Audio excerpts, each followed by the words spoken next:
ఓం శ్రీ మహాగణాధిపతయే నమ. ఓం శ్రీ గురుభ్యో నమ. ఓం నమశివాయ.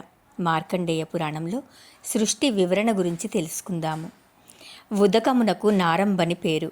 ఆ యుదకమునందు నివసించి ఉండుట చేత భగవంతునకు నారాయణుండని పేరు కలిగినది. మహాకల్పమునందు ప్రపంచకమంతయు జలమయంబై అంధకారమయమై చీకటిగా నుండును. ఆ సమయమునందు భగవంతుడు మర్రి ఆకున పరుండి యోగనిద్రపోవుచుండును. ఆ సమయమున మహార్లోక వాసులు సిద్ధులు అనేక విధముల భగవంతుని స్తోత్రములను చేయుదురు. ఆ స్తోత్రములకు భగవంతుడు మేల్కొని దయగలవాడై యజ్ఞ వరాహ రూపమును దాల్చి జలములో మునిగియున్న భూమిని తన కోరలచే పెరికి నీటి పైభాగమునకు తెచ్చి నిలుపును. ప్రళయకాలమున ప్రళయాగ్నిచే ముక్కలుగా పడిన పర్వతములను సృష్టించి ప్రకారముగా ఉంచును. బ్రహ్మ వలన తమోగుణము పుట్టెను, పిమ్మట అవిద్య పుట్టెను. దీనినే మాయ అని అంటారు. ఈ మాయ వలన మహత్వర్గము, భూతస్వర్గము, త్వక్కు, ఇంద్రియ స్వర్గము అను 4 ప్రాకృత స్వర్గములు పుట్టెను. పిమ్మట స్థావర సర్గము, తిర్య సర్గము, దేవసర్గము, వాక్సర్గములు జన్మించినవి.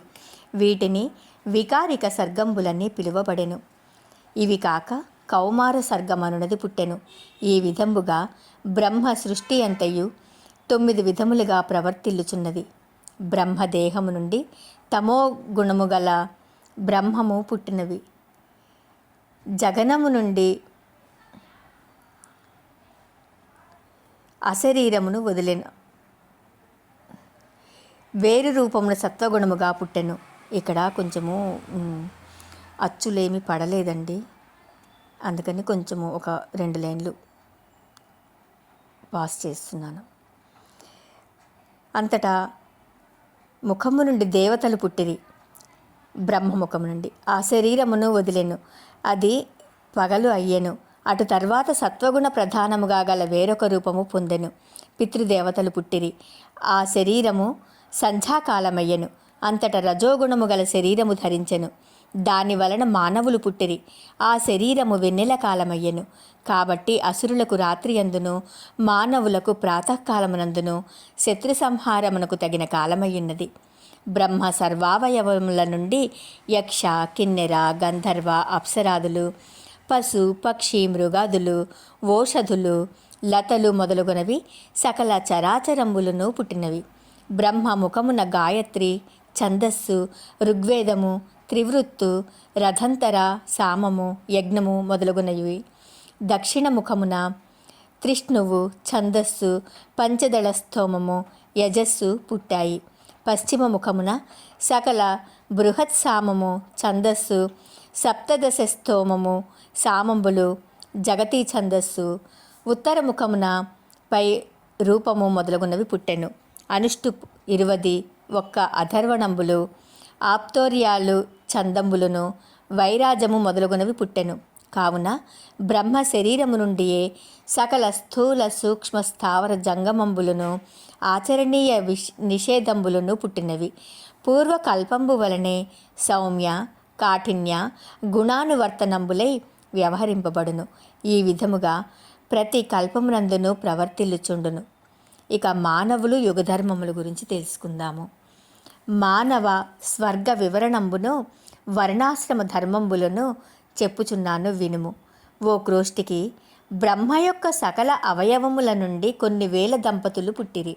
ఆ దంపతులు రూపము చేతను, యవ్వనము చేతను, సుగుణ సంపదల చేతను విహరించుచుండిరి. ఆ దంపతులు రాగ ద్వేష సంస్కారాదులు లేకయుండిరి. ఆ యుగమునందు స్త్రీలకు రజోత్పత్తి దోషము లేకపోవట చేత, రాగద్వేష సంపర్కాదులు లేకపోవట చేత ధ్యానము చేతను, స్మరణ చేతను సంతానము కలుగుచుండెను. వారు గృహాదులు లేక పర్వతములందును, సరస్సులందును, సముద్రములందును ఆశ్రయించుకుని 4000 సంవత్సరముల ఆయువు కలిగి సంచరించుచుండిరి. యుగాంతమునందు జని ధర్మమును వదిలి ప్రవర్తించుట చేత ఆకాశము నుండి భూమిపై పడిరి. ఈ విధముగా త్రేతాయుగంబున భూమిపైన పడిన వారు గృహ సౌజ్ఞగల వృక్షములను ఆశ్రయించి ఫలములను, తేనీయులను త్రావుచుండెడివారు. ఈ విధముగా కొంతకాలము జరిగిన పిమ్మట వారికి రాగము ద్వేషము మొదలగు గుణములు కలిగి పరస్పర విరోధములు పుట్టి గృహ సౌజ్ఞ గల చెట్టులను నరికి ఇళ్లను కట్టుకొనుట, చెట్ల నారను తీసి బట్టలుగా ధరించుట ప్రారంభం చేసిరి. కాలక్రమమున రాగద్వేషాదులు ఎక్కువ కాగా గ్రామములు, పట్టణములు, కోటలు, అగడతలు కట్టుటకు ఆరంభము చేసి సంఘములుగా ఏర్పడ్డారు.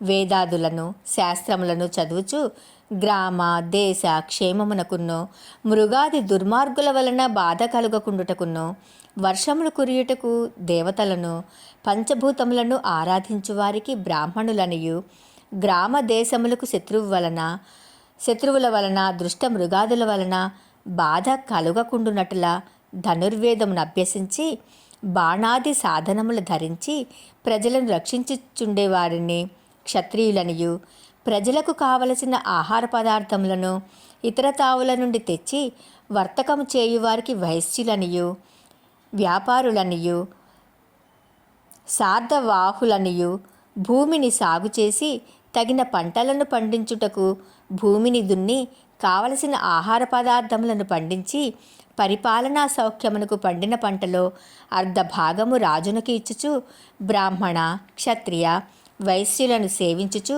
వారి క్షేమమును చూచుచుండెడి వారిని శూద్రులు అనియు, ఆవులు, బర్రెలు, మేకలు, గొర్రెలు మొదలగు పాలు ఇచ్చడి పశువులను కాపాడుచు పాలు, పెరుగు, నెయ్యి మొదలగు వాటిని పైవారికి ఇచ్చుచు వారి క్షేమమును కనుగొని వారిని గొల్లలు అనియు, గ్రామమునకు ప్రజలు ఉపయోగపడు వృత్తిని అవలంబనం చేసి పనులు చేయువారిని ఆయా పేరులతో ఏర్పాటులను చేసుకుని, ఒక వృత్తిని చేయువారు మరి ఒక వృత్తిని చేసిన ఎడల రాజు దండించునట్లా ధర్మశాస్త్రములను నిర్మించుకుని ఒకరి యందు మరి ఒకరు ప్రేమ గలవారై అన్యోన్య స్నేహమున అన్నదమ్ముల వలెను, తల్లిదండ్రుల వలెను, గురువుల వలెను ప్రవర్తించుచు గ్రామము లేక పట్టణములను కాపాడుకొనుచు సుఖముగా నివసించుచుండిరి.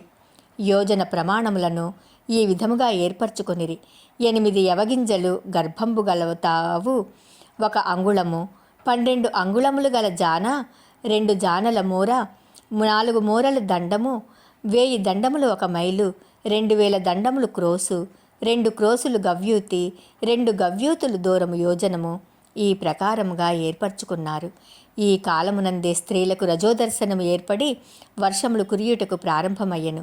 వర్షములు కురియుట వలన కొన్ని వృక్షాదులు తమంతట తాము పూయుట, కాయుట, పండుట ప్రారంభము కాగా వాటిని ప్రజలు ఉపయోగము చేసుకొనివారు.